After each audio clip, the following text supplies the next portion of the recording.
vendo o que os outros não veem. Ao entrar em sua caminhonete, no estacionamento da pequena loja de conveniência, ele disse: continuem trabalhando, garotos, mas quanto mais cedo vocês se esquecerem de que precisam de um contra-cheque, mais fácil se tornará sua vida adulta. Continuem usando seu cérebro, trabalhem de graça e logo sua mente lhes mostrará formas de ganhar muito mais dinheiro do que eu poderia lhes pagar. Vocês verão o que outras pessoas nunca percebem. Oportunidades que estão à frente de seu nariz. A maioria jamais enxerga essas oportunidades porque estão atrás de dinheiro e segurança. E é isso que elas recebem. No momento em que vislumbrarem uma oportunidade, vocês a reconhecerão pelo resto de suas vidas. Quando conseguirem isso, vou lhes ensinar outra coisa. Aprendam essa lição e evitarão uma das maiores armadilhas da vida. Vocês não tocarão nunca, jamais, nessa boneca de piche. A boneca de piche da história é totalmente pegajosa, daí a dificuldade de se livrar dela e dos problemas que ela provoca. Mike e eu pegamos nossas coisas na loja e nos despedimos da Sra. Martin. Voltamos ao parque, ao mesmo banco da área de piquenique, e passamos várias horas pensando e conversando. Passamos a semana seguinte na escola, pensando e conversando. Durante outras 2 semanas, pensamos, conversamos e trabalhamos de graça. No fim do segundo sábado, estava eu outra vez me despedindo da Sra. Martin e atirando um olhar sonhador para a estante das revistas em quadrinhos. O duro de não ganhar nem mesmo 30 centavos aos sábados era que eu não tinha dinheiro para comprar gibis. De repente, enquanto a Sra. Martin se despedia de Mike e de mim, vi que ela estava fazendo algo que eu nunca a vira fazer antes. Ou melhor, vira, mas nunca prestara atenção. A Sra. Martin estava arrancando a metade superior da capa do gibi. Ela guardava essa metade e jogava numa caixa de papelão o resto da revistinha. Quando perguntei o que estava fazendo com as revistinhas, ela falou: estou jogando fora. Devolvo a parte de cima da capa para o distribuidor das revistas, que me dá um crédito quando traz os novos gibis. Ele vai chegar daqui a 1 hora. Mike e eu esperamos 1 hora. Quando ele chegou, perguntei se podíamos ficar com os gibis velhos. Ele respondeu: vocês podem ficar se vocês trabalharem nesta loja e não os revenderem. Nossa parceria ressuscitou. A mãe de Mike tinha um quarto vazio no porão da casa. Nós o limpamos e começamos a empilhar ali centenas de gibis. Em pouco tempo, nossa biblioteca de gibis estava aberta ao público. Contratamos a irmã caçula de Mike, que adorava estudar, para ser bibliotecária. Ela cobrava de cada criança um ingresso de 10 centavos e a biblioteca permanecia aberta depois das aulas, das 14h30 às 16h30, todos os dias. Os frequentadores, as crianças da vizinhança, podiam ler quantos gibis conseguissem nessas 2 horas. Era uma pechincha, pois cada gibi custava 10 centavos e podiam-se ler 5 ou 6 nessas 2 horas. A irmã de Mike controlava a saída da garotada para assegurar-se de que ninguém estivesse levando uma revista emprestada. Ela também controlava os livros, registrava quantas crianças compareciam diariamente, quem eram elas e os comentários que faziam. Recebia $1 por semana e deixávamos que lesse de graça quantos gibis desejasse, o que ela fazia raramente porque estava sempre estudando. Mike e eu mantivemos o acordo de trabalhar todo sábado na loja e arrecadávamos os gibis descartados. Mantivemos nosso acordo com o distribuidor, pois não revendíamos nenhum gibi. Quando eles ficavam muito rasgados, os queimávamos. Tentamos abrir uma filial, mas nunca encontramos alguém tão dedicado e confiável quanto a irmã do Mike para cuidar dela. Nessa idade precoce, descobrimos como era difícil conseguir bons funcionários. 3 meses depois da inauguração da biblioteca, houve uma briga na sala. Alguns garotos de outro bairro a invadiram e começaram a confusão. O pai de Mike sugeriu que fechássemos o negócio. Nossa biblioteca deixou de existir e paramos de trabalhar aos sábados na loja de conveniência. De qualquer forma, Pai Rico estava entusiasmado e queria nos ensinar mais. Ele estava feliz porque tivemos muito êxito na primeira lição. Aprendemos a fazer o dinheiro trabalhar para nós. Como não tínhamos recebido pagamento pelo trabalho na loja, forçamos nossa imaginação identificando uma oportunidade de ganhar dinheiro. Ao começar nosso próprio negócio, a biblioteca de gibis, Estávamos controlando nossas próprias finanças e não dependendo de um empregador. A melhor parte é que nosso negócio rendia dinheiro para nós, mesmo que nós não estivéssemos fisicamente presentes. Nosso dinheiro trabalhava para nós. Em lugar de nos pagar em dinheiro, Pai Rico tinha nos dado muito mais. Capítulo 3. Lição 2. Para que a alfabetização financeira? Em 1990, meu melhor amigo, Mike, assumiu o império de seu pai e está fazendo de fato um trabalho melhor do que o dele. Encontramo-nos 1 ou 2 vezes no ano, no campo de golfe. Ele e sua mulher são muito mais ricos do que você possa imaginar.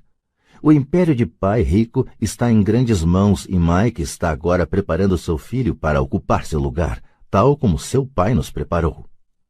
Em 1994, aposentei-me aos 47 anos de idade e minha mulher, Kim, tinha 37 anos. A aposentadoria não significa deixar de trabalhar. Para minha mulher e para mim, quer dizer que se não houver mudanças cataclísmicas inesperadas, podemos trabalhar ou não, e nossa riqueza continuará aumentando automaticamente, ficando bem à frente da inflação.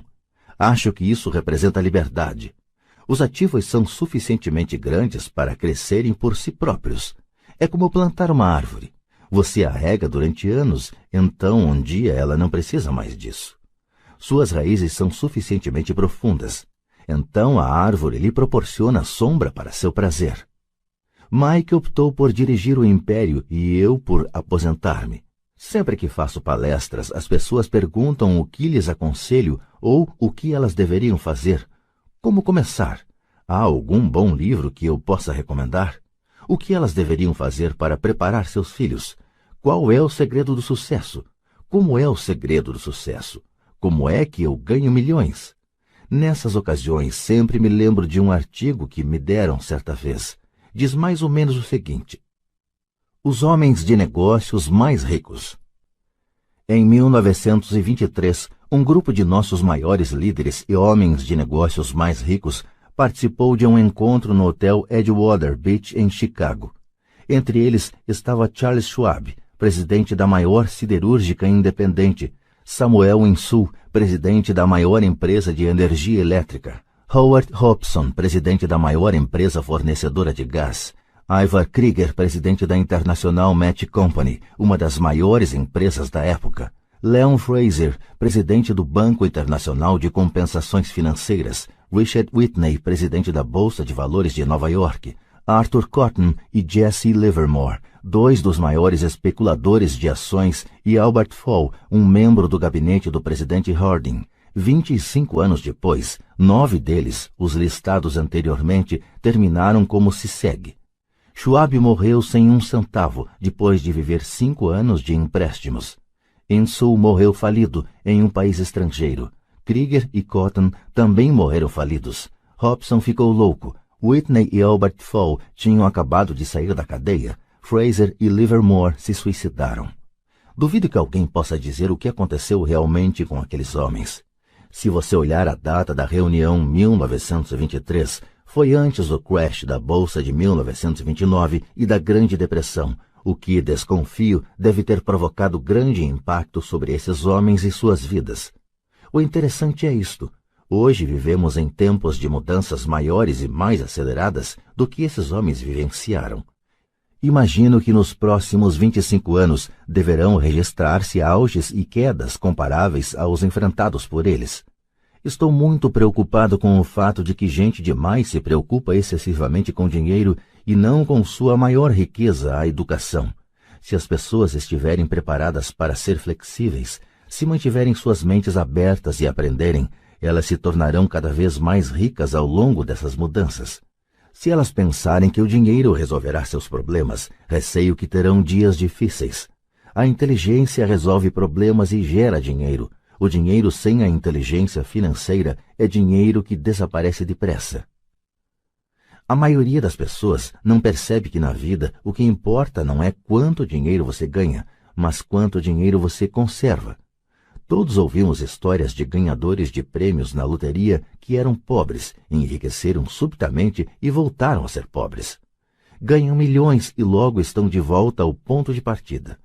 ou histórias de atletas profissionais que aos 24 anos ganham milhões de dólares ao ano e que aos 34 estão dormindo embaixo da ponte. Hoje de manhã, quando estou escrevendo isto, o jornal conta a história de um jovem jogador de basquete que 1 ano atrás era milionário. Hoje, ele diz que seus amigos, seu advogado e seu contador levaram todo o seu dinheiro e está trabalhando em um lava-carros por um salário mínimo. Ele tem apenas 29 anos. Foi demitido do lava-carros porque se recusou a tirar seu anel de campeão enquanto trabalhava e, por isso, sua história chegou ao jornal. Ele estava lutando por sua reintegração, alegando dificuldades para sobreviver e discriminação. O anel era tudo o que lhe restara. Afirmava que se isso lhe fosse tirado, ele desmoronaria. Em 1997, sei de muitas pessoas que estão se tornando milionários instantâneos. É a volta dos loucos anos 20. E embora fique feliz de ver que pessoas se tornam cada vez mais ricas, só posso advertir que a longo prazo não importa tanto o quanto você ganhou, mas o quanto você conservou e por quantas gerações isso é conservado. Partindo deste princípio, quando as pessoas perguntam como o senhor começou, ou diga-me como ficar rico rapidamente, elas frequentemente ficam muito desapontadas com minha resposta. Eu simplesmente lhes digo o que meu pai rico me falou quando eu era um moleque. Se você quiser ficar rico, você precisa de uma alfabetização financeira. A ideia era martelada na minha cabeça toda vez que nos encontrávamos. Como já disse, meu pai instruído destacava a importância da leitura de livros, enquanto meu pai rico destacava a necessidade de dominar os conhecimentos das finanças. Se você quer construir um Empire State Building, a primeira coisa a fazer é cavar profundamente o terreno e construir sólidos alicerces. Se você vai construir uma casa no subúrbio, é bom recordar que, diferentemente do Brasil, nos Estados Unidos, os subúrbios são os locais de moradia das classes mais abastadas. Tudo o que tem a fazer é assentá-la numa laje de concreto de 15 centímetros. A maioria das pessoas, em sua ânsia de enriquecer, tenta construir um Empire State Building sobre uma laje de 15 centímetros. Nosso sistema escolar, por ter sido criado na época agrária, ainda acredita em casas sem alicerces. Chão de terra batida ainda está na moda. Assim a garotada sai da escola sem qualquer fundamento financeiro. Um dia, insones e endividados no subúrbio, vivendo o sonho americano, elas decidem que a resposta para seus problemas financeiros está em achar um meio de enriquecer rapidamente. Começam a construção do arranha-céu. Sobe rapidamente e logo em lugar de um Empire State Building temos a torre inclinada dos subúrbios, de volta às noites insones. No meu caso e no de Mike, quando adultos as nossas escolhas foram possíveis porque fomos ensinados a construir sólidos alicerces quando éramos apenas crianças. Agora vejamos, a contabilidade é possivelmente um dos assuntos mais áridos do mundo e pode também ser o mais confuso. Mas se você quiser ser rico, pode ser o assunto mais importante. A questão é, como pegar um tema entediante e confuso e ensiná-lo a crianças? A resposta é, simplifique. Comece por ensiná-lo por meio de figuras. Meu pai rico construiu um sólido alicerce financeiro para Mike e para mim. Já que éramos apenas crianças, ele criou uma forma muito simples de ensinar. Durante anos, ele apenas fazia desenhos e usava palavras. Mike e eu entendíamos os desenhos simples, o jargão, o movimento do dinheiro e então, anos mais tarde, Pai Rico começou a incluir números. Hoje, Mike domina uma análise contábil muito mais complexa e sofisticada porque precisa disso. Ele tem que controlar um império de $1 bilhão. Eu não sou tão sofisticado porque meu império é menor, contudo, ambos partimos do mesmo alicerce simplificado. No texto que se segue, apresentarei as mesmas noções simples que o pai de Mike criou para nós. Embora simples, esses desenhos ajudaram a orientar 2 garotos na construção de uma grande riqueza embasada em fundamentos sólidos e profundos. Regra número 1. Você tem que conhecer a diferença entre um ativo e um passivo e comprar ativos. Se você deseja ser rico, isso é tudo o que você precisa conhecer. É a regra número 1. E é a única regra. Isto pode parecer absurdamente simples, porque não se tem ideia do quanto é profunda. A maioria das pessoas tem dificuldades financeiras porque não conhece a diferença entre um ativo e um passivo. As pessoas ricas adquirem ativos. Os pobres e a classe média adquirem obrigações pensando que são ativos. Quando o pai rico explicou isso para Mike e para mim, pensamos que ele estava brincando. Aí estávamos quase adolescentes, esperando pelo segredo do enriquecimento, e essa era a resposta. Era tão simples que precisamos parar um longo tempo para pensar a respeito. O que é um ativo? Perguntou Mike. Não se preocupe agora, disse pai rico. Deixe a ideia amadurecer. Se você puder entender a simplicidade, sua vida terá um rumo e será fácil do ponto de vista financeiro. É simples, por isso é que não se presta atenção. O Senhor quer dizer que tudo o que precisamos conhecer é o que é um ativo, comprá-lo e então ficaremos ricos? Perguntei. Pai rico balançou a cabeça afirmativamente. É simples assim. Se é tão simples, por que é que todos não ficam ricos? Perguntei. Pai rico sorriu. Porque as pessoas não sabem distinguir um ativo de um passivo. Lembro-me de ter perguntado como é que os adultos podem ser tão ignorantes? Se é tão simples, tão importante, por que todo mundo não procura descobrir a diferença? Pai rico levou apenas alguns minutos para explicar o que eram ativos e passivos. Já adulto, tive dificuldade em explicar isso a outros adultos. Por quê? Porque os adultos são mais espertos.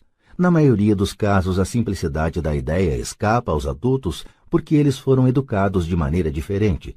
Eles foram educados por outros profissionais instruídos, como banqueiros, contadores, agentes imobiliários, planejadores financeiros e assim por diante. A dificuldade está em levar os adultos a desaprender ou em torná-los outra vez crianças.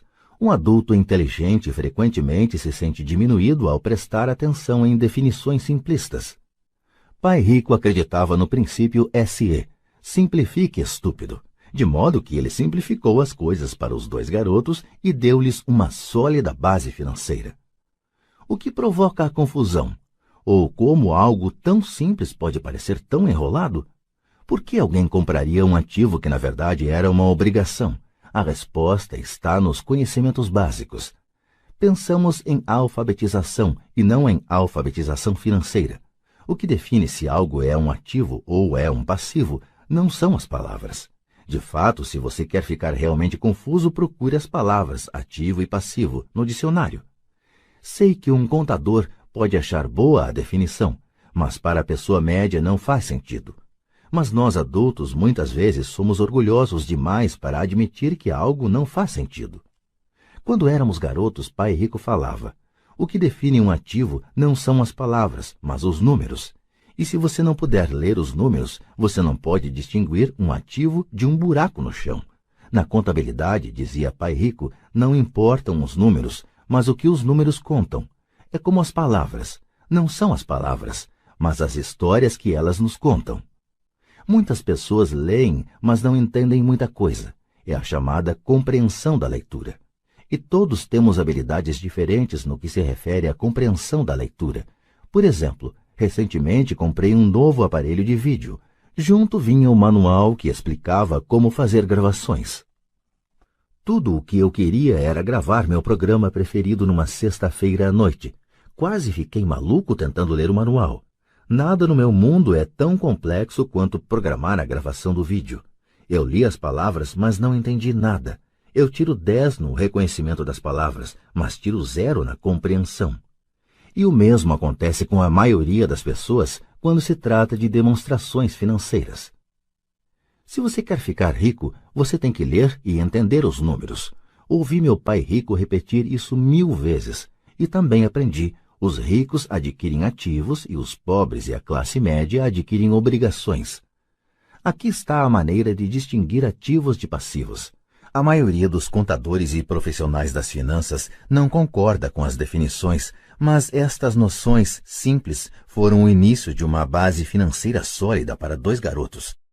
Para ensinar a pré-adolescentes, pai rico simplificou tudo durante anos, usando tantos exemplos quanto possível, o menor número de palavras possível e nenhum número. Para demonstrar o padrão de um fluxo de caixa de um ativo e de um passivo, você pode desenhar 2 retângulos divididos ao meio por uma linha. No primeiro, nomeie uma das partes como renda e a outra como despesa. Este desenho vai chamar-se demonstração de renda, muitas vezes chamada de demonstração de lucros e perdas. Mede rendas e despesas, dinheiro que entra e dinheiro que sai. No segundo retângulo, nomeie uma das partes de ativos e outra de passivos. Este desenho vai chamar-se balanço, porque representa o equilíbrio entre ativos e passivos. Trace uma linha levando de ativos até renda e outra linha levando de passivos para despesa e daí para fora do retângulo. Muitos novatos nas finanças não conhecem a relação entre a demonstração de renda e o balanço. O entendimento desta relação é vital. A principal causa da dificuldade financeira está simplesmente no desconhecimento da diferença entre um ativo e um passivo. E a confusão decorre da definição das duas palavras. Se você quer uma lição de confusão, busque no dicionário as palavras ativo e passivo. Isto pode fazer sentido para contadores formados, mas para as pessoas comuns parece que está escrito em mandarim. Você lê as palavras da definição, mas o entendimento verdadeiro é difícil. Como disse anteriormente, meu pai rico dizia para 2 garotos que ativos põem dinheiro no seu bolso. Simpático, simples e útil. Agora que ativos e passivos foram definidos nos desenhos que você fez e que chamaremos de diagramas, pode ficar mais fácil o entendimento das palavras. Um ativo é algo que põe dinheiro no meu bolso. Um passivo é algo que tira dinheiro do meu bolso. Isso é o que você realmente precisa saber. Se quer ser rico, simplesmente passe sua vida comprando ativos. Se quer ser pobre ou pertencer à classe média, passe a vida comprando passivos. É o desconhecimento dessa diferença que provoca a maior parte das dificuldades financeiras na vida real. Analfabetismo, tanto de palavras quanto de números, é a base das dificuldades financeiras. Se as pessoas têm problemas com as finanças, existem dados que elas não podem ler, sejam palavras, sejam números. Alguma coisa não está sendo compreendida. Os ricos são ricos porque possuem nível de alfabetização superior ao das pessoas com dificuldades financeiras. Se você quer ficar rico e conservar sua fortuna, é importante ser alfabetizado do ponto de vista financeiro, tanto em palavras quanto em números. As linhas que você desenhou nos diagramas representam o movimento do dinheiro ou fluxo de caixa. Números dizem pouco, palavras também dizem pouco. É a história que conta. Nas demonstrações financeiras, a leitura dos números é a busca pelo enredo, pela história. A história de para onde o dinheiro está indo. Em 80% das famílias, a história financeira é um percurso de trabalho árduo na tentativa de progredir. Não porque não ganhem dinheiro, mas porque passam suas vidas comprando passivos no lugar de ativos. No exemplo de fluxo de caixa de uma pessoa pobre ou de um jovem que ainda mora com os pais, teríamos uma renda proveniente de um emprego e nas despesas teríamos impostos, alimentação, aluguel, vestimentas, diversão e transporte. Nada em ativos, nada em passivos. No exemplo de uma pessoa de classe média, teríamos igualmente uma renda gerada por emprego, mas nas despesas, além das citadas, estaria incluída uma hipoteca imobiliária. Também não teríamos nada em ativos, mas em passivos estariam hipoteca imobiliária, empréstimos, cartões de crédito. No fluxo de caixa de uma pessoa rica, as rendas seriam geradas por dividendos, juros, renda imobiliária, royalties. Nada nas despesas, nada em passivos. Em ativos teríamos ações, títulos, promissórias, imóveis, propriedade intelectual. Todos esses exemplos estão obviamente bastante simplificados. Todos têm despesas de subsistência, necessidade de alimentação, moradia e vestimentas.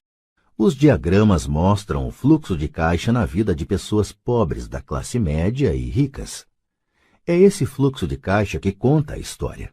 É a história de como a pessoa lida com o dinheiro e o que faz depois que tem o dinheiro em mãos. Comecei apresentando a história dos homens mais ricos dos Estados Unidos porque quis ilustrar a falha no pensamento de tantas pessoas. A falha é considerar que o dinheiro resolverá todos os problemas. É por isso que me arrepio quando ouço as pessoas perguntando como ficar ricas rapidamente, ou por onde começar. Muitas vezes ouço, estou endividado, por isso preciso ganhar mais dinheiro. Porém, mais dinheiro nem sempre resolve o problema. De fato, pode até aumentá-lo. O dinheiro muitas vezes põe a nu nossas trágicas falhas humanas. É como um holofote sobre o que não sabemos. É por isso que, com muita frequência, uma pessoa que tem um ganho súbito de dinheiro, uma herança, um aumento salarial ou um prêmio na loteria, volta rapidamente ao mesmo ponto ou até pior, ao caos financeiro em que se encontrava antes de receber esse dinheiro. O dinheiro só acentua o padrão de fluxo de caixa que está na sua mente. Se seu padrão for gastar tudo o que ganha, o mais provável é que um aumento de dinheiro disponível apenas resulte em um aumento de despesa. Como se diz popularmente, um louco e seu dinheiro fazem uma grande festa. Repeti inúmeras vezes que vamos à escola para adquirir habilidades acadêmicas e profissionais, ambas muito importantes. Na década de 1970, quando eu frequentava o 2º grau, se alguém fosse bem-sucedido academicamente, quase imediatamente imaginava-se que esse estudante brilhante se tornaria um médico. Muitas vezes nem se perguntava se o jovem desejava ser médico. Era uma pressuposição. Era uma profissão que prometia a maior recompensa financeira. Hoje os médicos enfrentam dificuldades financeiras que não desejaria a meus piores inimigos. Seguradoras controlando os negócios, cuidados de saúde de administrados, intervenção governamental e processos por erro médico, para mencionar algumas.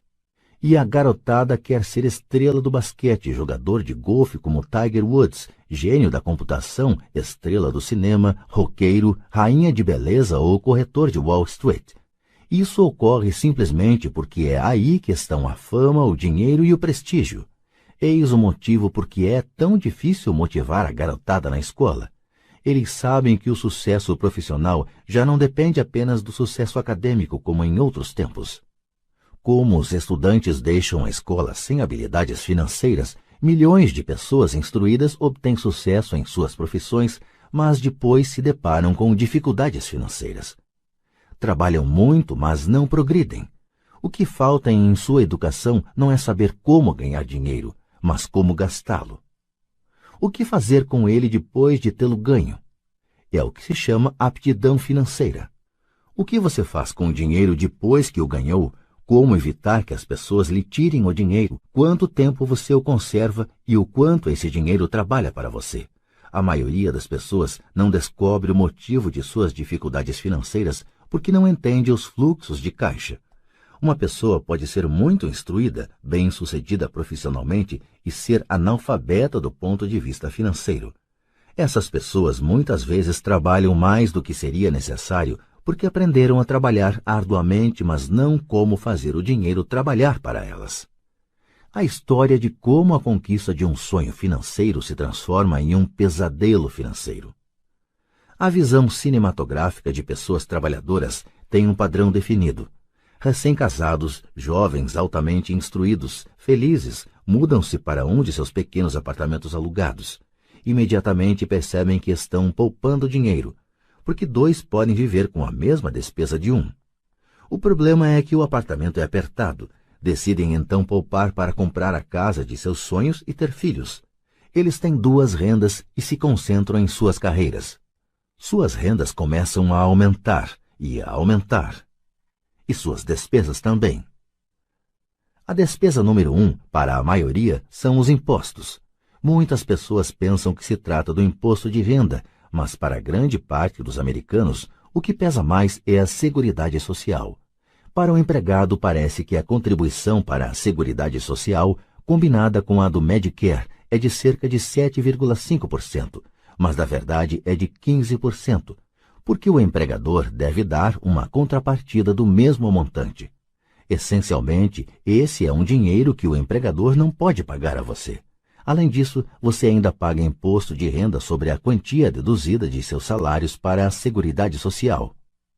Renda essa que você nunca recebeu porque foi transferida na fonte para a Seguridade Social. E seu passivo também aumenta. Isso é visto mais claramente se voltarmos ao caso do jovem casal. Em consequência do aumento de suas rendas, eles resolvem comprar a casa de seus sonhos.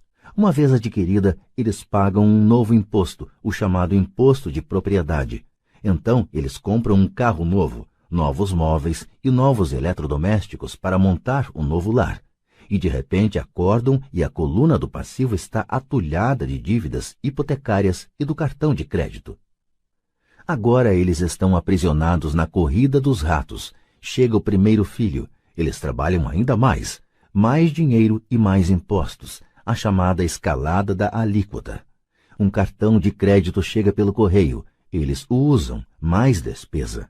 Uma financeira telefona e diz que seu maior ativo, sua casa, teve seu valor aumentado. A empresa oferece um empréstimo de consolidação, porque sua ficha é tão boa e lhes diz que o mais inteligente a fazer é zerar os altos juros ao consumidor, liquidando seu débito junto ao cartão de crédito. E, além de tudo, os juros pagos sobre a hipoteca imobiliária podem ser deduzidos do imposto de renda. Eles aceitam e zeram os débitos de seus cartões de crédito onerados pelos elevados juros ao consumidor. Eles suspiram aliviados. A dívida com o cartão de crédito está encerrada. Agora suas dívidas de consumo estão somadas à hipoteca imobiliária de sua casa própria. As prestações mensais são reduzidas porque ampliaram o financiamento para 30 anos. É atitude muito inteligente. O vizinho os convida para irem às compras. Afinal, está começando a liquidação do Memorial Day, uma chance de poupar algum dinheiro. Eles se dizem, não vamos comprar nada, só vamos olhar. Mas para a eventualidade de achar uma boa oferta, põe aquele novo cartão de crédito na carteira. Encontro este jovem casal a toda hora. Seus nomes mudam, mas seu dilema financeiro é o mesmo. Eles vêm a minhas palestras para ouvir o que eu tenho a dizer. Perguntam-me, o senhor pode nos dizer como ganhar mais dinheiro? Seus hábitos de compra os levam a buscar mais renda. Eles nem sabem que o problema está na forma que escolheram para gastar o dinheiro que têm. São provocados por seu analfabetismo financeiro e por não entenderem a diferença entre um ativo e um passivo. Raramente os problemas de dinheiro das pessoas são resolvidos com mais dinheiro. A inteligência resolve os problemas. Um amigo meu costuma repetir uma frase para as pessoas endividadas. Se você descobre que se enterrou num buraco, pare de cavar. Quando criança, meu pai dizia frequentemente que os japoneses conheciam 3 poderes: o poder da espada, o poder da joia e o poder do espelho. A espada simboliza o poder das armas. Os Estados Unidos têm gastado trilhões de dólares em armamento e, por isso, são a presença militar suprema do mundo. A joia representa o poder do dinheiro. Há uma certa verdade no dito, lembre-se da regra de ouro, quem tem o ouro faz as regras. O espelho significa o poder do autoconhecimento. Esse autoconhecimento, de acordo com a lenda japonesa, era o mais apreciado dos 3. Os pobres e a classe média muitas vezes permitem que o poder do dinheiro os controle. Ao simplesmente acordar e trabalhar mais arduamente, deixando de perguntar-se a si mesmos se o que fazem tem sentido, eles dão um tiro no próprio pé na hora em que saem de casa todos os dias. Por não entendê-lo plenamente, a vasta maioria das pessoas permite que o formidável poder do dinheiro exerça o controle sobre elas. Contudo, o poder do dinheiro é usado contra elas. Se usassem o poder do espelho, teriam se perguntado, isto tem sentido? Com muita frequência, em vez de confiar em sua sabedoria íntima, a maioria das pessoas acompanha a multidão. Fazem apenas o que todo mundo faz.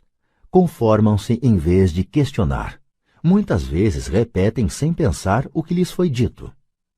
Ideias como diversifique, ou sua casa é um ativo, sua casa é o maior investimento, você terá uma redução nos impostos endividando-se mais, consiga um emprego seguro, não assuma riscos. Disse que para muitas pessoas o medo de falar em público é maior do que o medo da morte. De acordo com psiquiatras, o medo de falar em público é provocado pelo medo do ostracismo, o medo de aparecer, o medo das críticas, o medo do ridículo, o medo de se tornar um pária. O medo de ser diferente impede que muitas pessoas busquem novas formas de resolver seus problemas. É por isso que meu pai instruído dizia que os japoneses davam maior valor ao poder do espelho, porque somente quando nós, como seres humanos, nos olhamos no espelho, encontramos a verdade. E a principal razão pela qual as pessoas dizem procure segurança é o medo. Isso vale para tudo: esporte, relacionamento, carreira ou dinheiro. É esse mesmo medo, o medo do ostracismo, que leva as pessoas a se conformarem e a não questionarem opiniões aceitas ou tendências generalizadas. Sua casa é um ativo, faça um empréstimo consolidando suas dívidas e livre-se delas. Trabalhe com mais afinco, isto é uma promoção. Algum dia chego a vice-presidente, poupe, quando tiver um aumento vou comprar uma casa maior. Fundos mútuos são seguros. Bonecas Taiko e Elmo estão em falta, mas ainda tenho uma reservada para um cliente que não apareceu. Muitos dos grandes problemas financeiros são causados pelo desejo de se acompanhar a maioria e não querer ficar atrás do vizinho. Ocasionalmente, todos nós precisamos nos olhar no espelho e seguir nossa sabedoria interior e não nossos medos.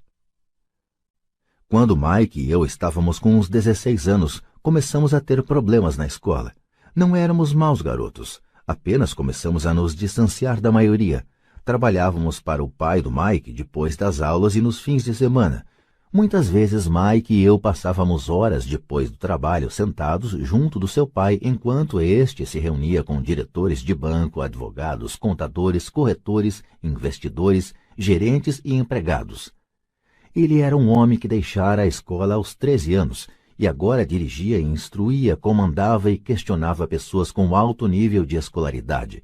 Elas acorriam a seu chamado e se preocupavam quando ele não as aprovava. Esse era um homem que não tinha acompanhado a multidão, um homem que pensava por si próprio e detestava as palavras "temos que fazer assim, porque todos fazem assim". Ele também odiava ouvir "não é possível". Se você quisesse levá-lo a fazer alguma coisa, bastava dizer "acho que o senhor não consegue isso". Mike e eu aprendemos mais assistindo a essas reuniões do que em anos de escola, incluindo a faculdade. O pai de Mike não tinha uma instrução formal, mas tinha conhecimentos financeiros e, em consequência, era bem-sucedido. Ele costumava repetir para nós: uma pessoa inteligente contrata pessoas mais inteligentes do que ela mesma. Portanto, Mike e eu tínhamos o privilégio de passar horas ouvindo e, no processo, aprendendo com pessoas inteligentes.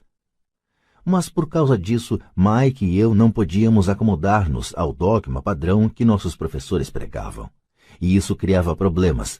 Sempre que um professor falava, se vocês não tirarem boas notas, vocês não se sairão bem no mundo real, Mike e eu franzíamos as sobrancelhas.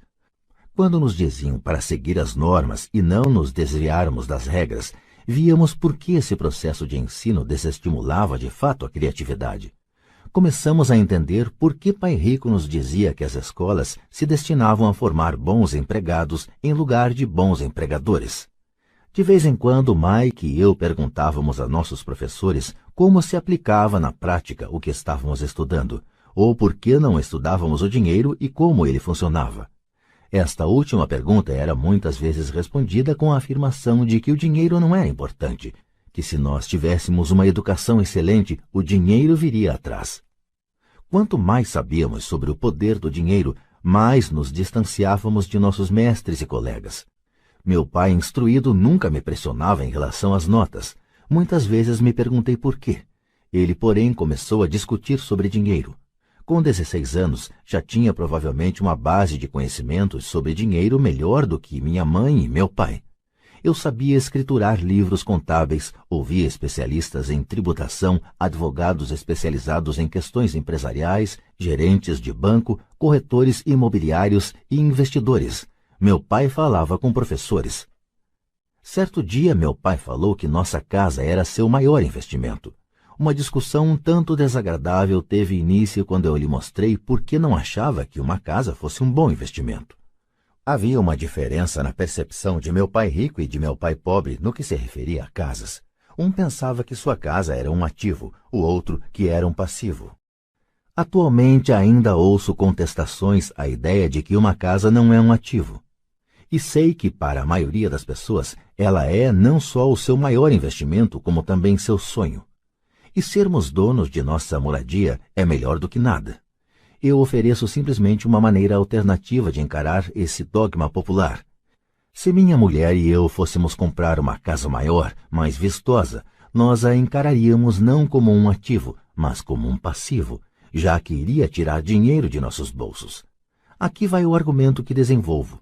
Na verdade, não espero que a maioria das pessoas concorde com ele, uma vez que um lar agradável é um fator emocional.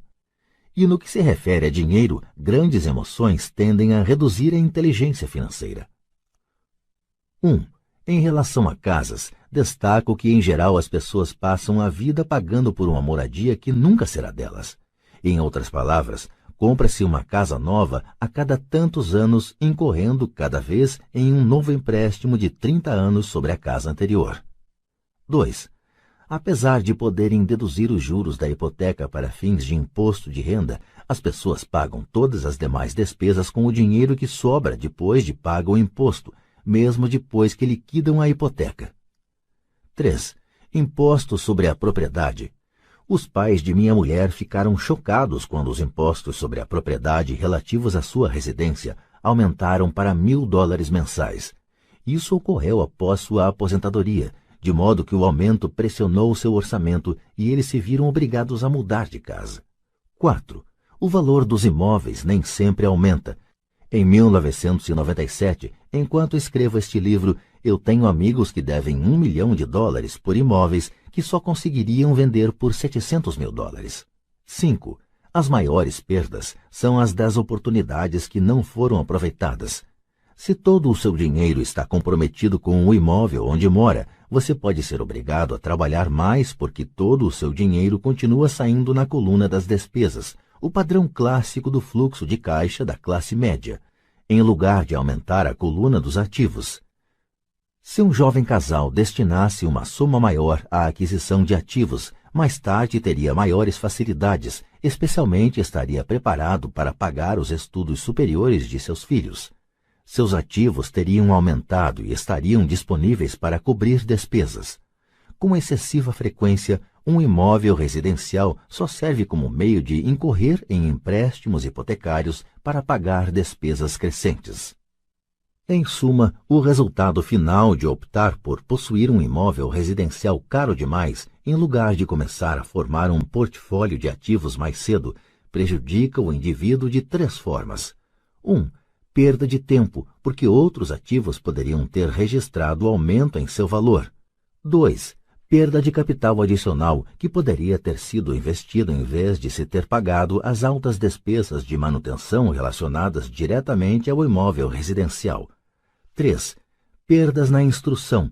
Com muita frequência, os casais consideram seu imóvel residencial, as poupanças e o plano de aposentadoria como o total de sua coluna de ativos.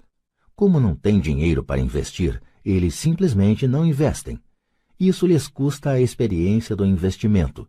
Quase nunca conseguem tornar-se o que o mundo dos investimentos denomina um investidor sofisticado, e os melhores investimentos são em geral oferecidos aos investidores sofisticados, que por sua vez vendem-nos às pessoas que buscam a segurança.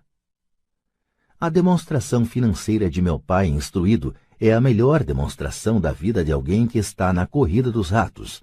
Suas despesas sempre acompanharam sua renda, de modo que nunca investiu em ativos. Em consequência, seus passivos, como a hipoteca imobiliária e as dívidas do cartão de crédito, eram maiores que seus ativos. A demonstração financeira pessoal de pai rico, por outro lado, reflete os resultados de uma vida dedicada ao investimento e à minimização do passivo. Uma revisão da demonstração financeira de meu pai rico mostra por que os ricos ficam mais ricos. A coluna dos ativos gera renda mais do que suficiente para cobrir as despesas, com o saldo reinvestido na coluna dos ativos. A coluna dos ativos continua crescendo e, portanto, a renda gerada continua crescendo com eles. O resultado é, os ricos ficam mais ricos. A classe média se encontra em um estado de constantes dificuldades financeiras. Sua renda principal é gerada por salários, e quando seus salários aumentam, os impostos também aumentam. Suas despesas tendem a crescer no mesmo montante de seus salários, daí a expressão corrida dos ratos. Eles consideram seu imóvel residencial como seu principal ativo, em lugar de investir em ativos geradores de renda. O padrão de se considerar o imóvel residencial como investimento e a filosofia de que um aumento de salário significa que você pode comprar uma casa maior ou gastar mais é a base do atual endividamento da sociedade. Este processo de despesa crescente faz com que as famílias se endividem mais e tenham mais incerteza financeira, mesmo quando progridem no emprego e recebem aumentos salariais regulares. Esta é uma vida muito arriscada decorrente da precária instrução financeira. A maciça perda de empregos da década de 1990, o downsizing das empresas, trouxe à luz a instabilidade financeira da classe média. De repente, os planos de pensão das empresas estavam sendo substituídos por planos 401k, planos de contribuição definida em que a aposentadoria resulta do montante acumulado ao longo dos anos e que são o oposto dos antigos planos de aposentadoria em que o benefício era definido. A Seguridade Social está obviamente com problemas e não pode ser considerada uma alternativa de aposentadoria. O pânico se instalou na classe média. O bom nestes dias é que muitas dessas pessoas reconheceram esses problemas e começaram a aplicar em fundos mútuos. Este aumento nos investimentos é responsável em boa medida pela acentuada alta do mercado de ações. Hoje, mais e mais fundos mútuos estão sendo criados em resposta à demanda da classe média. Os fundos mútuos são populares porque representam segurança. Os aplicadores médios dos fundos de pensão estão demasiadamente ocupados trabalhando para pagar impostos e hipotecas imobiliárias e têm dificuldade em poupar de modo a poder pôr seus filhos na faculdade e liquidar as dívidas do cartão de crédito. Não têm tempo de aprender a investir, de modo que confiam na experiência do administrador do fundo mútuo. Como o fundo mútuo também inclui muitos tipos diferentes de investimento, tem-se uma sensação de segurança porque o fundo é diversificado. Este grupo da classe média instruída aceita o dogma da diversificação, defendido por corretores de fundos mútuos e consultores financeiros. Procure a segurança, evite o risco. A verdadeira tragédia, contudo, é a falta de instrução financeira precoce, responsável pelo risco enfrentado pela pessoa comum da classe média. A razão é que precisam procurar a segurança porque uma situação financeira é, na melhor das hipóteses, precária. Seus balanços não fecham, estão atulhados de passivos, sem verdadeiros ativos para gerar renda. Em geral, sua única fonte de renda é o contra-cheque. Seu modo de vida depende totalmente do empregador. Sendo assim, quando os verdadeiros negócios de sua vida aparecem, essas mesmas pessoas não podem aproveitar a oportunidade. Elas devem procurar a segurança porque estão trabalhando muito, pagando impostos máximos e assoberbadas de dívidas. Como disse no início da sessão, a regra mais importante é conhecer a diferença entre um ativo e um passivo. Uma vez que você consiga entender a diferença, concentre seus esforços na compra exclusiva de ativos geradores de renda. Essa é a melhor maneira de dar o primeiro passo para se tornar rico. Continue fazendo isso e sua coluna dos ativos crescerá. Concentre-se em reduzir passivos e despesas. Isso aumentará o dinheiro disponível para continuar aumentando a coluna dos ativos. Logo, a base de ativos será tão profunda que você poderá permitir-se olhar para investimentos mais especulativos. Investimentos que podem ter retornos que variam de 100% ao infinito. Investimentos em que $5.000 podem se transformar rapidamente em $1 milhão ou mais. Investimentos que a classe média considera demasiado arriscados. O investimento não é arriscado. É a falta de simples inteligência financeira, a começar pela alfabetização financeira, que leva o indivíduo a ser muito arriscado. Se você fizer o que as massas fazem, você estará na seguinte situação. Como empregado possuidor da casa própria, seus esforços no trabalho em geral resultam no seguinte. 1. Você trabalha para alguém. Os esforços e o sucesso da maioria das pessoas assalariadas ajudarão a garantir o sucesso, o enriquecimento e a aposentadoria do dono da empresa e de seus acionistas. 2. Você trabalha para o governo. O governo fica com uma parte de seu contra-cheque antes mesmo que você veja o dinheiro. Ao trabalhar mais, você simplesmente aumenta o montante de impostos que o governo arrecada. A maioria das pessoas trabalha de janeiro a maio apenas para o governo. 3. Você trabalha para o banco. Depois dos impostos, sua maior despesa é, em geral, a hipoteca imobiliária e a conta do cartão de crédito. O problema decorrente de simplesmente trabalhar mais é que cada uma dessas 3 parcelas leva consigo uma parte maior de seu esforço. Você precisa aprender a fazer com que seus maiores esforços beneficiem diretamente você e sua família. Uma vez que você decidiu cuidar de seus próprios problemas, como determinar seus objetivos, é necessário, em geral, dedicar-se à sua profissão e usar os salários recebidos para financiar a aquisição de ativos. À medida que os ativos crescem, como medir a extensão de seu sucesso quando alguém percebe que está rico, que tem fortuna? Da mesma maneira que tenho minhas definições de ativos e passivos, também tenho minha própria definição para a riqueza. Na verdade, eu a tomei emprestada de alguém chamado Buckminster Fuller. Alguns o consideram um charlatão e outros um gênio vivo.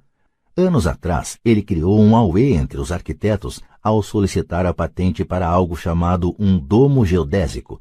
Mas ao fazer isso, ele também falou algo sobre a riqueza. Parecia à primeira vista muito confuso, mas depois de relê-lo algumas vezes começou a fazer sentido. A riqueza é a capacidade de uma pessoa sobreviver tantos dias a mais, ou, se eu parar de trabalhar hoje, por quanto tempo poderei sobreviver? Ao contrário do patrimônio líquido, a diferença entre ativos e passivos, que frequentemente está repleta com o lixo caro e as opiniões de pessoas sobre o valor das coisas, esta definição cria a possibilidade de desenvolver uma mensuração verdadeiramente acurada. Poderia assim medir e saber realmente em que pé estou em termos de meu objetivo de tornar-me financeiramente independente. Embora o patrimônio líquido frequentemente inclua ativos que não geram dinheiro, como objetos comprados e agora abandonados num canto da garagem, a riqueza mede quanto dinheiro seu dinheiro está gerando e, portanto, sua sobrevivência financeira. A riqueza é a medida do fluxo de caixa gerado pela coluna dos ativos em comparação com a coluna das despesas. Vejamos um exemplo. Digamos que o fluxo de caixa da minha coluna de ativos gere $1.000 por mês e que eu tenha despesas mensais de $2.000. Qual é a minha riqueza? Voltemos à definição de Buckminster Fuller. Usando essa definição, quantos dias para frente posso sobreviver? Consideremos um mês de 30 dias. Por essa definição, eu tenho um fluxo de caixa suficiente para meio mês. Quando eu tiver alcançado um fluxo de caixa gerado por meus ativos de $2.000, então eu serei abastado. Ainda não estou rico, mas sou abastado. Agora eu tenho uma renda gerada por ativos a cada mês que cobre totalmente minhas despesas mensais. Se eu desejo aumentar essas despesas, preciso primeiro aumentar o fluxo de caixa gerado por meus ativos para manter esse nível de vida. Observe que nesse ponto eu não dependo mais de meu salário. Eu me concentro com sucesso em construir uma coluna de ativos que me tornou financeiramente independente. Se eu largar meu emprego hoje, eu poderei cobrir minhas despesas mensais com o fluxo de caixa gerado por meus ativos.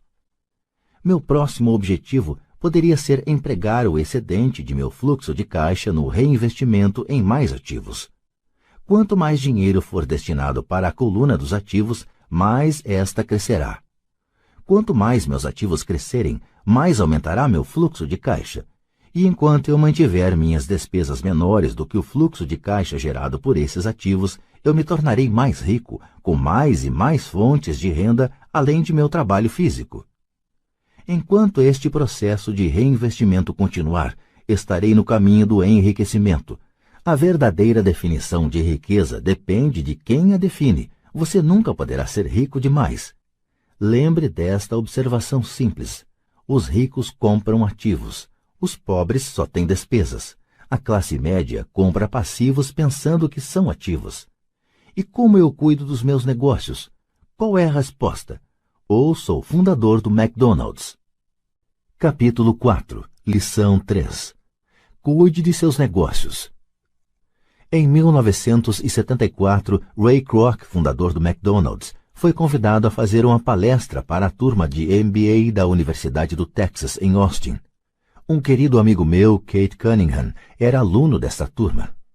Depois de uma exposição forte e inspiradora, os estudantes perguntaram a Ray se gostaria de juntar-se a eles num bar que frequentavam para tomar uma cerveja. Ray aceitou gentilmente. "Qual é o meu negócio?" perguntou Ray, quando todo mundo já estava com o seu copo de cerveja. Todos riram, conta Kate. A maioria da turma pensou que Ray estivesse brincando. Ninguém respondeu e Ray repetiu a pergunta. Em que negócio vocês pensam que eu atuo? Os estudantes soltaram uma gargalhada e, finalmente, uma alma corajosa gritou. Ray, não há ninguém no mundo que não saiba que você está no ramo de hambúrgueres. Ray deu uma risada. Achei que vocês fossem responder isso mesmo. Fez uma pausa, disse rapidamente.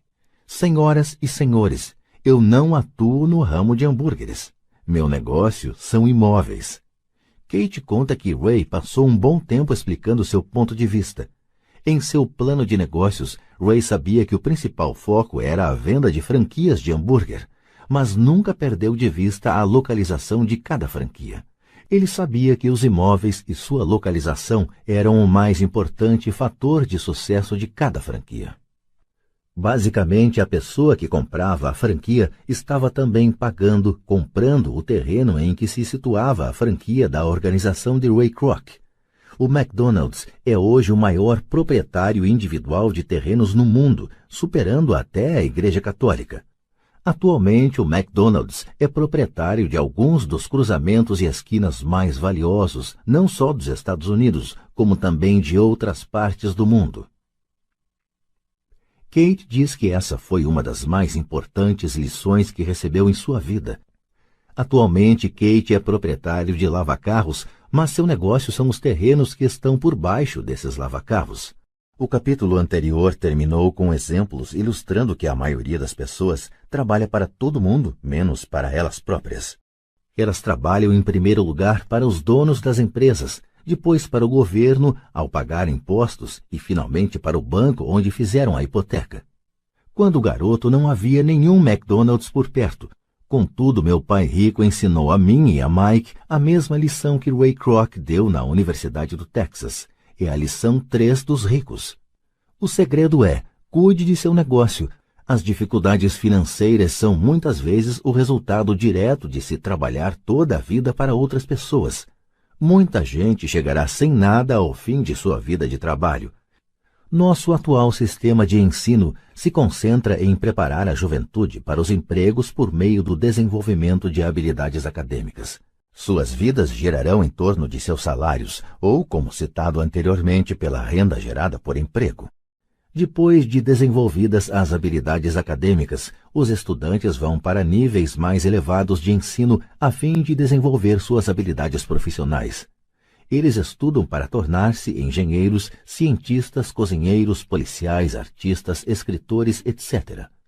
Suas habilidades profissionais lhe permitirão ingressar na força de trabalho e trabalhar por dinheiro. Há uma grande diferença entre sua profissão e seu negócio. Muitas vezes pergunto às pessoas, qual é o seu negócio? E elas respondem, sou banqueiro. No inglês, usa-se a mesma palavra banker para denominar o banqueiro e o gerente do banco. Então lhes pergunto se eles são donos do banco. Em geral, respondem, não, eu trabalho para o banco. Nesse caso, está se confundindo profissão com negócio. Sua profissão pode ser a de banqueiro, mas elas ainda não são donas do negócio. Ray Kroc sabia claramente a diferença entre sua profissão e seu negócio. Em uma época, ele vendia misturadores de milkshake e pouco depois vendia franquias de hambúrguer. Mas enquanto sua profissão era vender franquia de hambúrguer, seu negócio era acumular imóveis, geradores de renda. Um dos problemas com a escola é que frequentemente você se transforma naquilo que você estuda. Se você estuda, digamos, culinária, você se torna um chefe. Se você estuda direito, você se torna um advogado. E se você estuda mecânica de automóveis, você se torna um mecânico.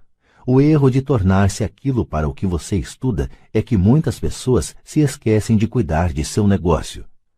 Elas passam a vida cuidando dos negócios de outras pessoas e enriquecendo essa pessoa. Para ter segurança financeira, a pessoa precisa cuidar de seu negócio. Seu negócio gira em torno de sua coluna de ativos, em oposição à sua coluna de renda. Como dito anteriormente, a regra número 1 é conhecer a diferença entre um ativo e um passivo e comprar ativos. Os ricos se concentram em sua coluna de ativos, enquanto os demais se preocupam com a sua demonstração de renda. É por isso que ouvimos com tanta frequência, preciso de um aumento. Se pelo menos conseguisse uma promoção. Vou voltar a estudar para procurar um emprego melhor. Vou fazer hora extra. Quem sabe consigo mais um emprego. Vou me demitir. Em 2 semanas encontrei um emprego com salário melhor. Em alguns círculos, estas são ideias sensatas. Contudo, se prestar atenção em Ray Kroc, verá que ainda não está cuidando de seu negócio. Essas ideias todas ainda focam a coluna da renda e só ajudarão a pessoa a ter mais segurança financeira se o dinheiro adicional for utilizado na aquisição de ativos geradores de renda. A principal razão pela qual pobres e classe média são conservadores, do ponto de vista financeiro, o que quer dizer não posso me arriscar, é que eles não têm um embasamento financeiro, apenas agarram-se a seus empregos, fazem o que é seguro. Quando o corte de pessoal se tornou a coisa in a ser feita, milhões de trabalhadores descobriram que seu chamado maior ativo, sua residência, os estava comendo vivos. Seu ativo chamado de casa ainda lhes custava dinheiro a cada mês. Seu carro, outro ativo, os devorava. Os tacos de golfe guardados na garagem e que tinham custado $1.000 já não valiam isso. Sem segurança no emprego, não tinham nada a que recorrer. O que eles pensavam que eram ativos não os podia ajudar a sobreviver em uma época de crise financeira. Imagino que todos nós já tenhamos preenchido uma ficha de cadastro para solicitar um financiamento bancário para comprar um imóvel ou um automóvel. É bem interessante olhar para o item patrimônio líquido. É interessante porque é isso que os bancos e as práticas contábeis aceitam como ativo de uma pessoa. Certo dia, minha posição financeira não parecia muito boa para obter um crédito, de modo que incluí meus tacos de golfe, minha coleção de arte, livros, aparelho de som, televisão, ternos Armani, relógios de pulso, sapatos e outros objetos pessoais, a fim de aumentar o montante da coluna dos ativos. O empréstimo, entretanto, foi recusado porque eu tinha muito dinheiro investido em imóveis. Os responsáveis pela concessão de empréstimos não gostaram do fato de eu obter uma parte tão grande de minha renda com apartamentos alugados. Eles queriam saber por que eu não tinha um emprego normal com um salário. Eles não questionaram os ternos Armani, os tacos de golfe ou a coleção de arte. A vida, às vezes, é dura para quem não se encaixa no perfil padrão. Tenho arrepios sempre que ouço alguém falar para mim que seu patrimônio líquido é de $1 milhão ou de $100.000 ou qualquer outro valor. Um dos motivos por que o patrimônio líquido não é um indicador acurado é simplesmente porque no momento em que você começa a vender seus ativos, seus ganhos são tributados. Muitas pessoas se envolvem em dificuldades financeiras quando sua renda é reduzida. Elas tomam empréstimos, elas vendem seus ativos. Primeiro, seus ativos, em geral, só podem ser vendidos por uma fração do valor declarado em seu balanço pessoal. Ou, se houver um ganho na venda desses ativos, esse ganho será tributado. De modo que, repito, o governo pega uma parte dos ganhos, reduzindo assim o montante disponível para auxiliá-las a sair da dívida. Por isso, costumo dizer que o patrimônio líquido de alguém frequentemente vale menos do que ele pensa. Comece a cuidar de seus negócios. Fique no seu emprego, mas comece a comprar ativos reais, não passivos ou objetos pessoais que não têm valor real, uma vez que você os leva para dentro de casa. Um carro novo perde cerca de 25% do preço que você paga no momento em que sai da concessionária.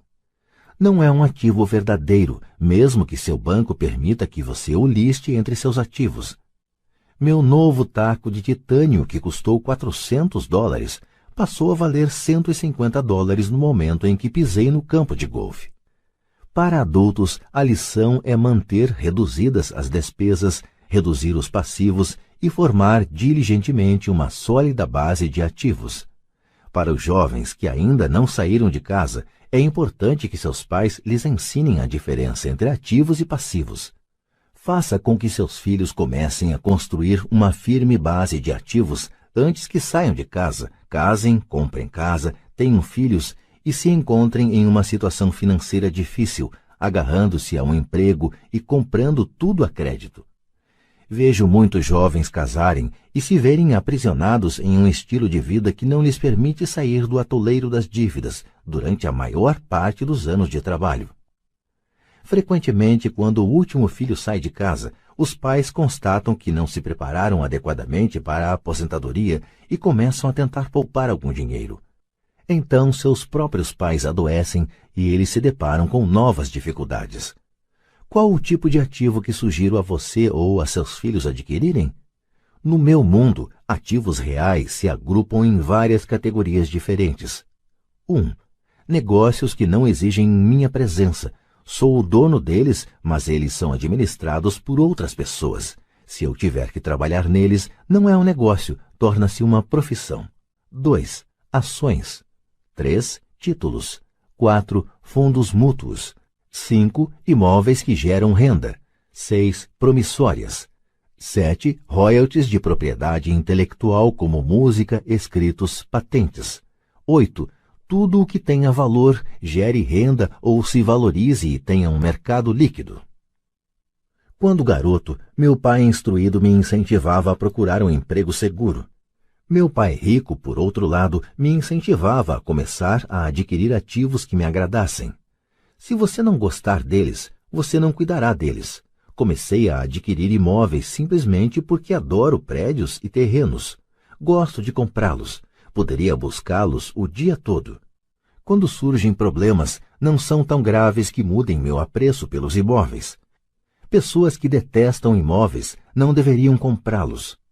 Adoro ações de pequenas empresas, especialmente aquelas que estão iniciando suas atividades.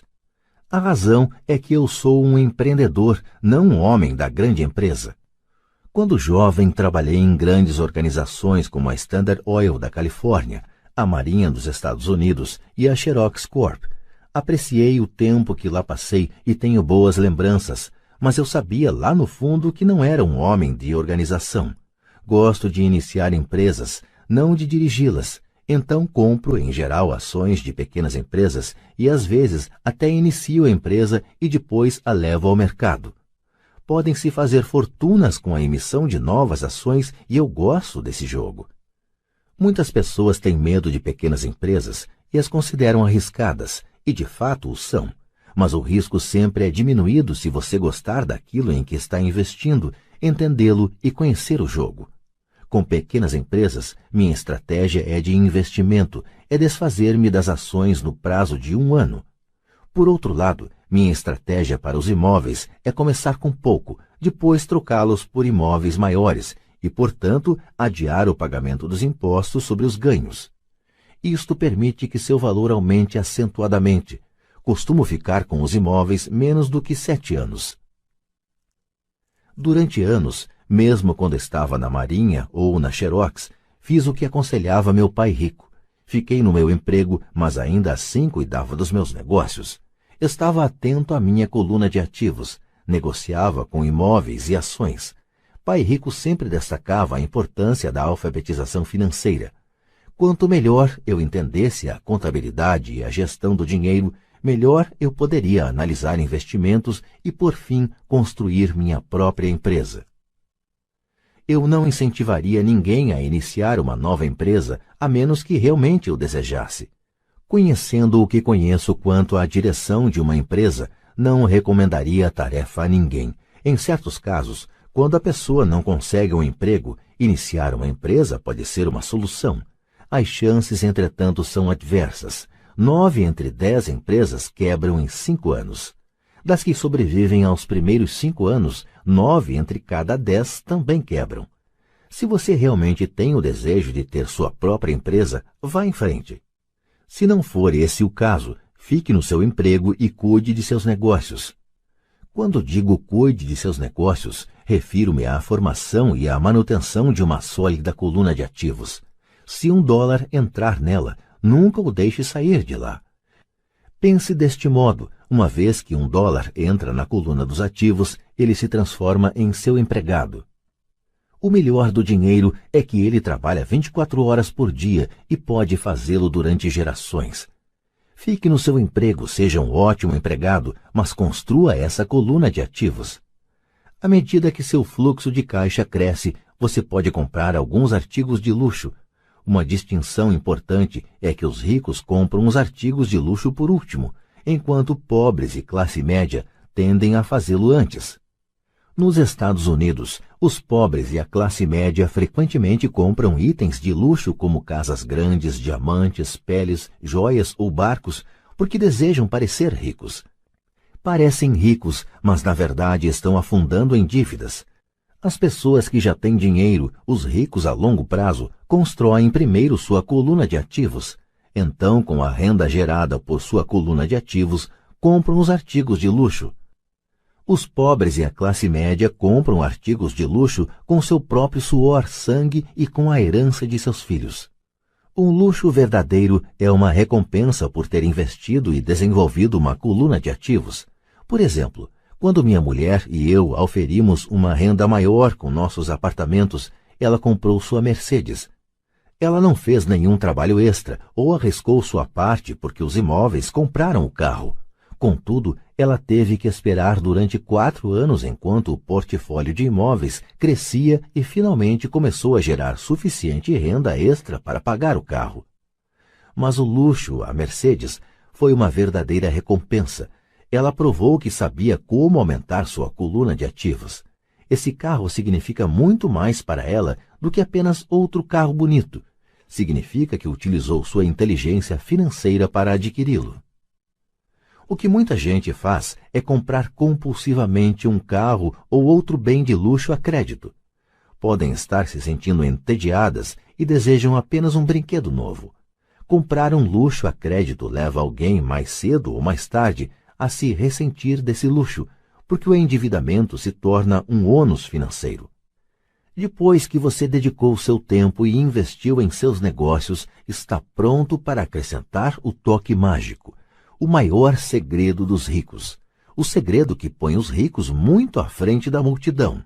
A recompensa no fim da estrada por ter dedicado diligentemente seu tempo para cuidar de seus negócios. Capítulo 5, Lição 4. A história dos impostos e o poder da sociedade anônima.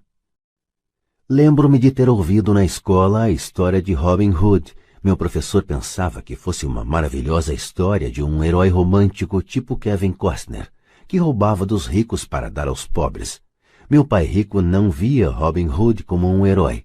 Ele o chamava de bandido. Robin Hood pode ter desaparecido há muito tempo, mas seus seguidores perduraram. Quantas vezes ouço as pessoas dizerem: por que os ricos não pagam por isso? Ou, os ricos deveriam pagar mais impostos para atender à pobreza.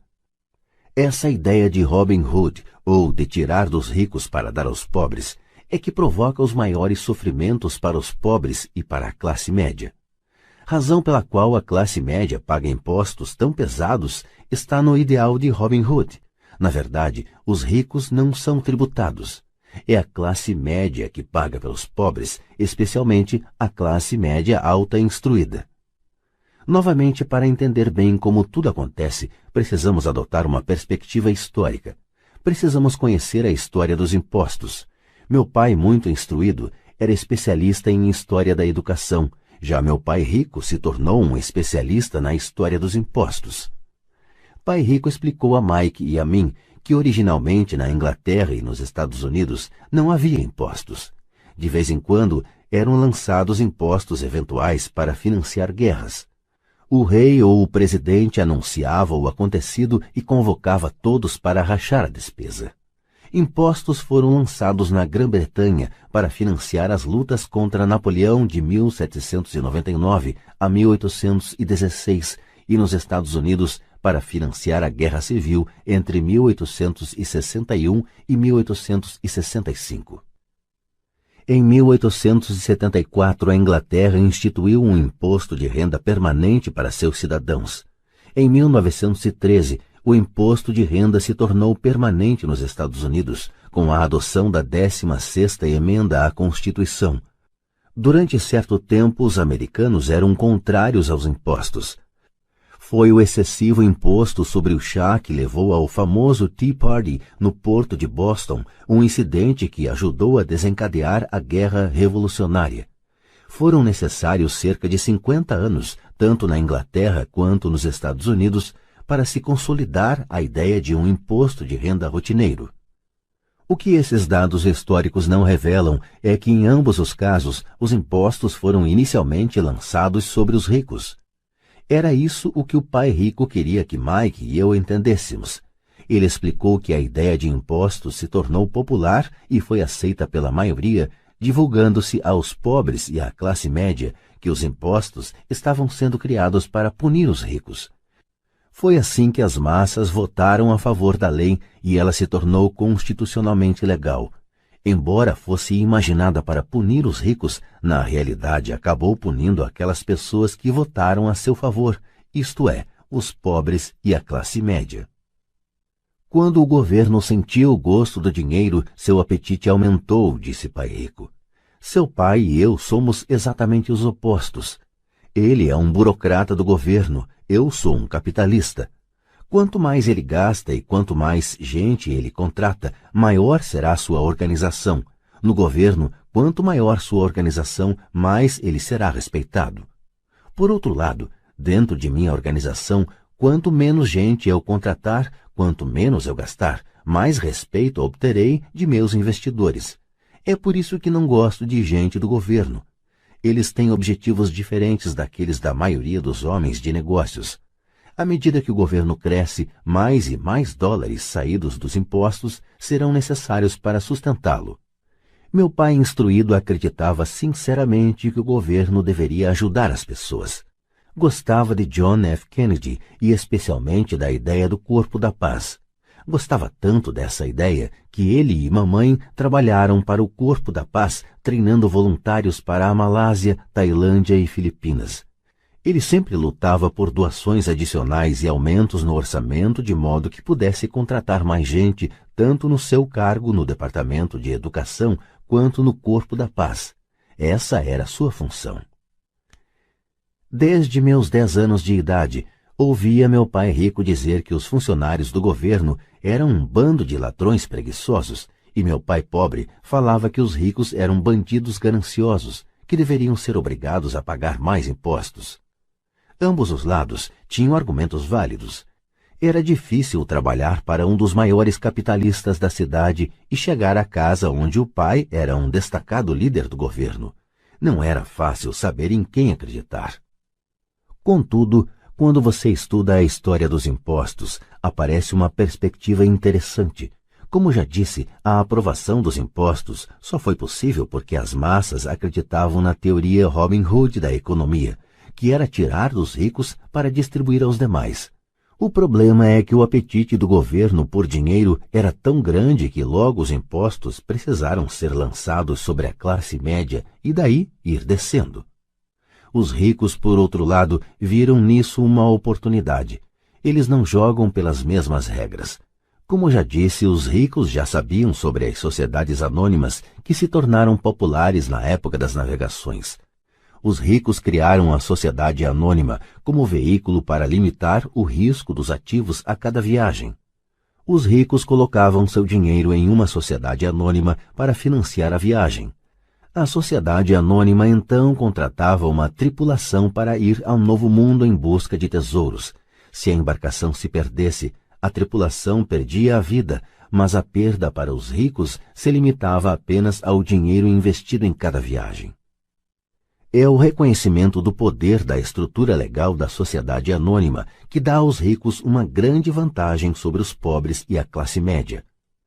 Tendo 2 pais a me ensinar, um socialista e outro capitalista, rapidamente percebi que a filosofia dos capitalistas tinha mais sentido financeiro para mim. Tinha a impressão de que os socialistas, em última análise, puniam a si próprios em decorrência de sua falta de instrução financeira. Não importa o que inventasse a turma do tire dos ricos, os ricos sempre encontravam uma forma de passá-la para trás. E desta forma, os impostos acabaram onerando a classe média. Os ricos passaram para trás os intelectuais somente porque aqueles entendiam o poder do dinheiro, um tema não abordado pela escola. Como os ricos passaram para trás os intelectuais? Quando o imposto, tire dos ricos, foi implementado, o dinheiro começou a fluir para os cofres do governo. Inicialmente as pessoas ficaram felizes. O dinheiro foi repassado para os funcionários do governo e para os ricos. Foi para os funcionários na forma de empregos e aposentadorias. Foi para os ricos quando as empresas receberam contratos do governo. O governo se tornou uma grande fonte de dinheiro, mas o problema era a administração fiscal desses recursos. Na verdade, não havia recirculação. Em outras palavras, a política do governo, se você fosse um burocrata estatal, era evitar ter excesso de dinheiro.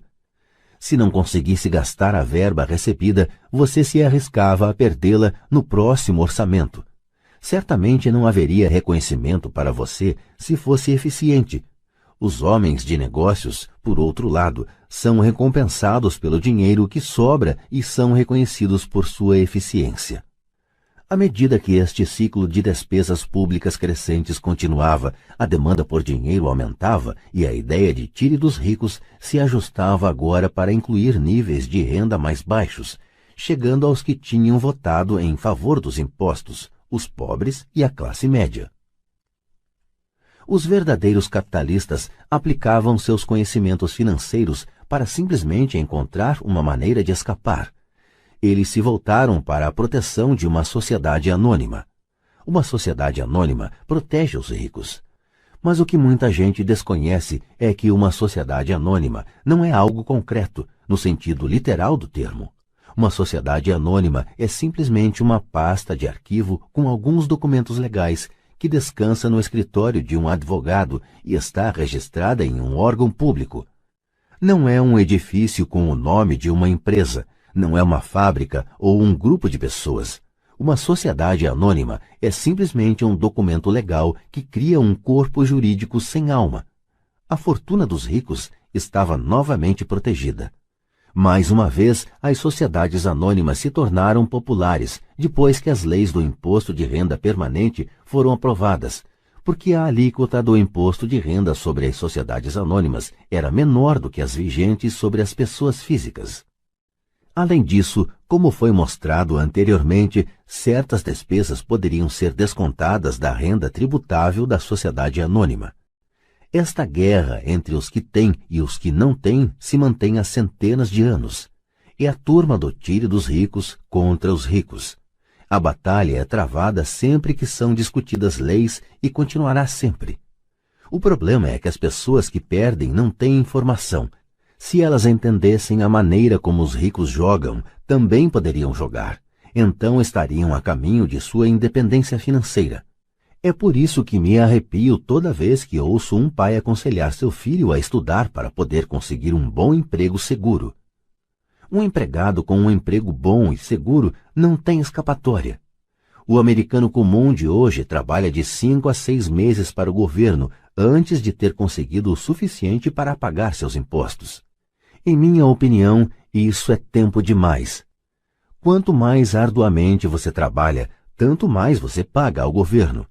É por isso que acredito que a ideia de tire dos ricos acaba sendo um tiro pela culatra para aqueles que a votaram. Toda vez que as pessoas tentam punir os ricos, estes não apenas não obedecem, como reagem.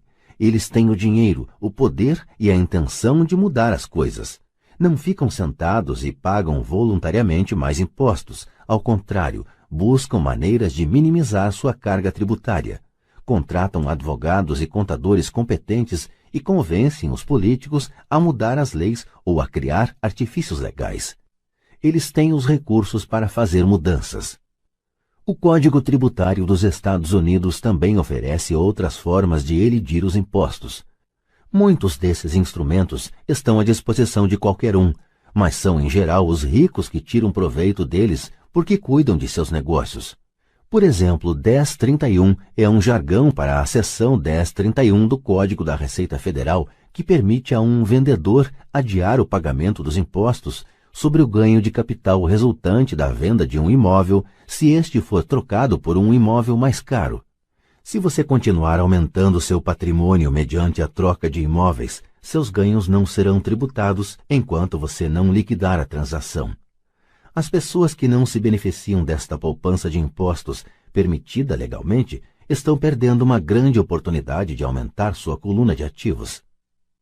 Os pobres e a classe média não têm os mesmos recursos. Eles ficam sentados e deixam que o governo espete em seus braços as agulhas para a doação de sangue.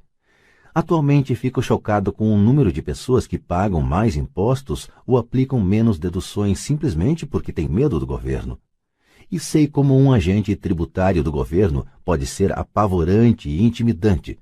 Tenho amigos cujos negócios foram fechados e destruídos, para só depois descobrirem que se tratava de um erro do governo. Eu percebi isso. Mas o preço de trabalhar de janeiro a meados de maio é um preço muito alto para essa intimidação. Meu pai pobre nunca se rebelou, nem meu pai rico. Este foi apenas mais esperto e usou as sociedades anônimas, o maior segredo dos ricos. Você lembrará a primeira lição que aprendi com o meu pai rico. Eu era um garoto de 9 anos que teve que sentar e esperar até que ele resolvesse falar comigo. Frequentemente sentei em seu escritório esperando que ele me atendesse. Ele me ignorava propositalmente. Queria que eu reconhecesse seu poder e desejasse ter um dia esse mesmo poder. Durante todos os anos que estudei e trabalhei com ele, sempre me lembrou que conhecimento é poder. E com o dinheiro vem mais poder, o que exige o conhecimento certo para mantê-lo e fazê-lo se multiplicar. Sem esse conhecimento, o mundo arrasta você. Pai Rico sempre recordava a mim e a Mike que o maior tirano não era o patrão ou o supervisor, mas o homem dos impostos. Se você deixar, o homem dos impostos sempre tirará mais de você. A primeira lição relativa a fazer o dinheiro trabalhar para mim, em vez de trabalhar pelo dinheiro, tem, na verdade, tudo a ver com poder. Se você trabalha pelo dinheiro, está cedendo o poder a seu empregador. Se seu dinheiro trabalha para você, você mantém e controla o poder. No momento em que adquirimos esse conhecimento do poder do dinheiro trabalhando para nós, Pai Rico quis que nos tornássemos financeiramente espertos e não deixássemos os tiranos nos intimidarem. Você precisa conhecer as leis, a forma como funciona o sistema. Se for ignorante, é fácil ser intimidado. Se você sabe do que está falando, tem uma chance de vencer. É por isso que ele pagava tanto a advogados e contadores especialistas em tributação.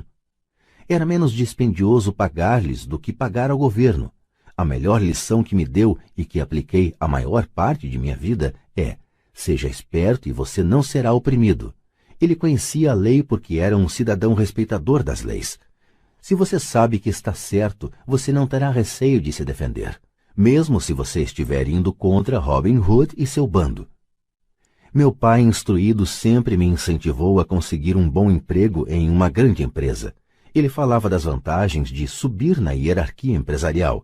Ele não entendia que, dependendo apenas do contra-cheque de um patrão, eu seria uma vaca dócil pronta a ser ordenhada. Quando contei a meu pai rico o conselho de pai pobre, ele deu uma risadinha. Por que não ser dono da hierarquia? Foi tudo o que disse. Eu era garoto e não entendia o que meu pai rico queria dizer com tornar-me dono de minha empresa.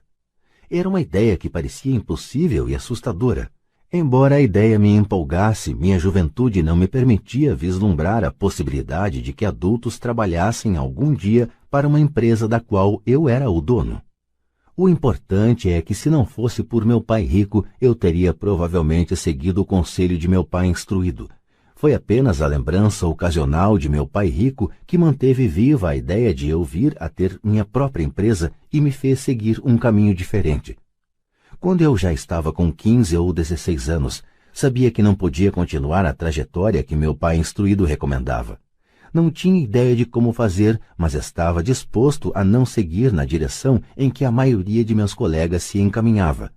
Essa decisão mudou minha vida. Não foi antes de eu chegar aos 20 e poucos anos que o conselho de meu pai rico começou a fazer sentido. Tinha saído da Marinha e estava trabalhando na Xerox. Ganhava muito bem, mas cada vez que olhava para o contra-cheque me sentia desapontado. As deduções eram tão grandes e quanto mais eu trabalhava, maiores elas eram.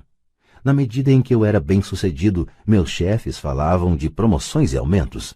Era lisonjeador, mas podia ouvir pai rico sussurrando em meu ouvido: para quem você está trabalhando? Quem você está enriquecendo? Em 1974, ainda estava na Xerox, Criei minha primeira sociedade anônima e comecei a cuidar de meu negócio. Já havia alguns ativos em minha coluna de ativos, mas agora estava determinado a focar um mercado maior. Esses contra-cheques cheios de deduções justificavam todos os conselhos que Pai Rico me dera ao longo dos anos. Via o futuro que me aguardava se seguisse o conselho de meu pai instruído. Muitos empregadores temem aconselhar seus empregados a cuidar de seus próprios negócios. Estou certo de que isso pode valer para certas pessoas. Mas em meu caso, a atenção dada aos meus negócios, ao aumento de ativos, tornou-me um empregado melhor. Agora eu tinha um objetivo. Chegava cedo e trabalhava diligentemente, juntando todo o dinheiro possível para poder começar a adquirir imóveis. O Havaí estava começando a crescer e havia fortunas a serem feitas. Quanto mais eu percebia os estágios iniciais da expansão, mais máquinas Xerox eu vendia. Quantas mais vendia, mais dinheiro ganhava e, naturalmente, mais deduções apareciam em meu contra-cheque. Era inspirador. Estava tão ansioso para fugir da armadilha que eu trabalhava mais e não menos. Por volta de 1978, costumava ocupar um dos primeiros 5 lugares entre os vendedores, às vezes o primeiro. Estava louco para sair da corrida dos ratos. Em menos de 3 anos, eu estava faturando mais em minha pequena empresa, uma companhia imobiliária, do que na Xerox. E o dinheiro que ganhava na minha coluna de ativos, minha companhia imobiliária, era dinheiro que trabalhava para mim. Não era eu batendo em portas para vender copiadoras. O conselho de meu pai rico fazia mais sentido. Logo, o fluxo de caixa de minhas propriedades permitiu que minha empresa comprasse meu primeiro Porsche. Meus colegas vendedores da Xerox pensavam que eu estava gastando minhas comissões. Não estava. Estava gastando minhas comissões em ativos. Meu dinheiro estava trabalhando arduamente para ganhar mais dinheiro. Cada dólar de minha coluna de ativos era um grande empregado dando duro para fazer mais empregados e comprando para o chefe um novo Porsche, a ser deduzido da renda tributável. Comecei a trabalhar mais para a Xerox. O plano estava funcionando e meu Porsche era a prova. Ao aplicar as lições de meu pai rico, eu, tão jovem, podia sair da proverbial corrida dos ratos, de ser empregado. E isso foi possível dados os sólidos conhecimentos financeiros adquiridos com estas lições. Sem esses conhecimentos que chamo de QI financeiro, meu caminho para a independência financeira teria sido muito mais difícil. Agora divido com outros, por meio de seminários, tudo o que aprendi. Sempre que faço minhas palestras, lembro aos ouvintes que o QI financeiro se compõe de 4 grandes áreas. Contabilidade. É o que chamo de alfabetização financeira, uma habilidade vital se você quer construir um império. Quanto mais dinheiro estiver sob sua responsabilidade, mais acuidade é exigida ou a casa desmorona. É o lado esquerdo do cérebro, ou os detalhes. A alfabetização financeira é a capacidade de ler e entender demonstrações financeiras. Isso lhe permite identificar os pontos fortes e fracos de qualquer negócio. Investimento. O que eu chamo de ciência do dinheiro que faz dinheiro, isso envolve estratégias e fórmulas. É o lado direito do cérebro, ou o lado criativo. Entendimento dos mercados. A ciência da oferta e da demanda. Há necessidade de conhecer os aspectos técnicos do mercado, o que está relacionado à emoção. O boneco Tycho Me Elmo, no Natal de 1996, é um caso de mercado técnico ou conduzido pelas emoções. O outro fator de mercado é o dos fundamentos ou do sentido econômico de um investimento. O investimento faz sentido ou não de acordo com as condições correntes do mercado. Muitas pessoas pensam que os conceitos de investimento e a compreensão do mercado são muito complexos para as crianças. Elas não conseguem ver que as crianças conhecem esses assuntos intuitivamente. Para aqueles que não estão familiarizados com o boneco Elmo, esse era o personagem de Vila Sésamo que estava povoando o sonho das crianças antes do Natal. A maioria das crianças queria um e o colocava em primeiro lugar em sua lista de presentes. Muitos pais se perguntavam se a empresa estava retendo intencionalmente o produto fora do mercado, enquanto o continuava anunciando nas vésperas do Natal. desencadeou-se um pânico em função da grande demanda e da oferta escassa. Sem encontrar bonecos à venda nas lojas, especuladores viram uma oportunidade de fazer pequenas fortunas à custa de pais desesperados. Os infelizes pais que não acharam o boneco foram forçados a comprar outros brinquedos. A incrível popularidade do boneco Elmo não fazia sentido para mim, mas serve como um excelente exemplo econômico de oferta e demanda. O mesmo pode ser dito dos mercados de ações, títulos, imóveis e cartões de beisebol. Lei. Por exemplo, utilizando uma sociedade anônima com os artifícios técnicos contábeis, o investimento e os mercados podem permitir um crescimento explosivo. Uma pessoa com o conhecimento das vantagens tributárias e a proteção oferecida por uma sociedade anônima pode enriquecer muito mais rapidamente do que alguém que é simples empregado ou proprietário único de uma empresa. É como a diferença entre andar e voar. A diferença é muito profunda quando se trata de riqueza a longo prazo.